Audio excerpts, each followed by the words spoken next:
Wiki Wednesday and Dinosaur Month. Yesterday, I was on the couch watching a cartoon with Daddy, and it had flying dinosaurs. I thought they looked cool and wanted to know more about them. Daddy says they are not technically dinosaurs, but I think it's close enough. They're prehistoric like dinosaurs.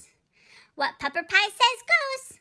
You can find the link to Kittle, the kids' encyclopedia, in the description below. Now, let's get to the flying dinosaurs. Pterosaur facts for kids. Pterosaurs were flying reptiles which lived in the Mesozoic era at the same time as the dinosaurs. Most pterosaurs were quite small, but in the Upper Cretaceous, some grew larger than any other flying animals.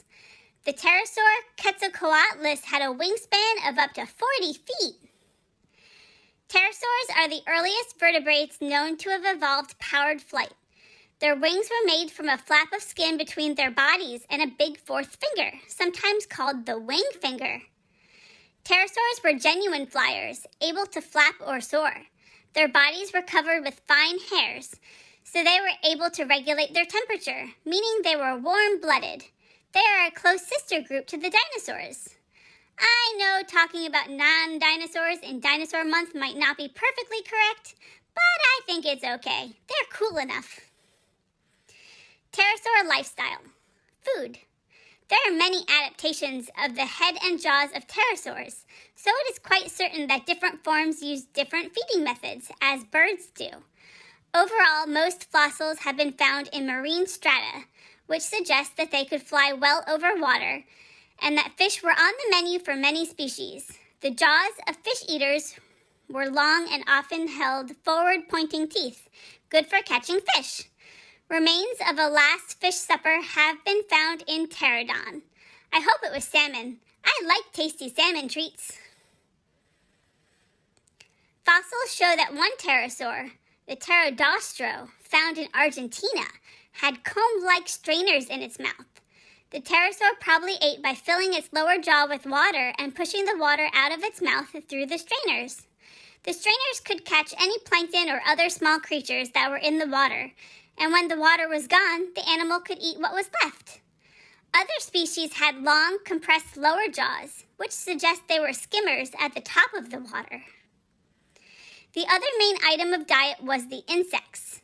Flying insects were abundant in the Mesozoic, and many pterosaur species gave clear signs that this was their food. Eating bugs! Pupper Pie does not approve. Yuck! These have a broad mouth, often with short peg-like teeth. Pterosaur flight. For a long time, people thought pterosaurs could only glide and soar, and were not strong enough to flap their wings. In the 20th century, after aeroplanes had been invented, our understanding of flight advanced.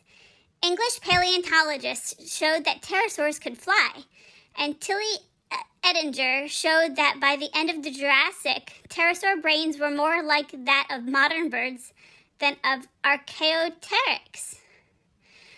Recent work has used working model to simulate their flight. The wing membrane was about 1 millimeter thick, with a tough skin and had long fibers reinforcing it. This can be clearly seen in some of the fossils. The structure helped the wings survive the stresses of flight. The larger pterosaurs were mainly soarers, as is the case with birds today. I got to fly once, in a plane, but I was stuck in my carrier the whole time. Maybe I'll sing a song about it for you all one day. Tee-hee!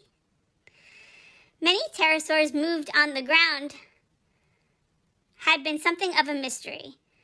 It is most likely that they walked on all four legs while on the ground, as fossil tracks have been found showing that they used both their legs and hands to support them. Daddy sometimes does this to play with me.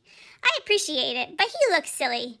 Don't tell him I said so, though. It'll be our little secret. Pterosaurs also had special bones. They were extremely light, even more than birds' wings. Some are almost as thin as a piece of paper, and some almost as hollow. Tiny holes in the bones are evidence of air sacs which extended into the vertebrae and limb bones, as it does with birds. Also present were supporting struts which made these bones stronger. With these special bones, even the largest of pterosaurs, Quetzalcoatlus, probably weighed less than 200 pounds. Wow, that's less than Daddy weighs, and he doesn't stand 12 feet tall with 40 feet wings. Reproduction and Development. Pterosaurs were probably egg layers, and some eggs have been found at pterosaur sites. Where several specimens occur at the same location, adults can be distinguished from juveniles. Evidence of tooth wear in Eudimorphodon suggests the young were insectivorous while the adults ate fish. Development took place rapidly in these warm-blooded reptiles, and much of their lifestyle parallels that of birds. The high energy level needed for flight explains why both pterosaurs and birds developed similar metabolism. In many respects, birds and pterosaurs are good examples of convergent evolution. Pterosaurs sound as cool as the ones in the cartoon show, but I still think flying is cheating. I have to play keep away on the ground, and flying away makes it too hard to be caught. This is the end of Dinosaur Month, but come back and see what we'll learn about next week. And I'll see you all on Friday for another chapter of Master Frisky by Clarence Hawkes. But I have to go now. It's dinner time. Hopefully tasty salmon and not yucky bugs. Thanks for learning with me today. Bye.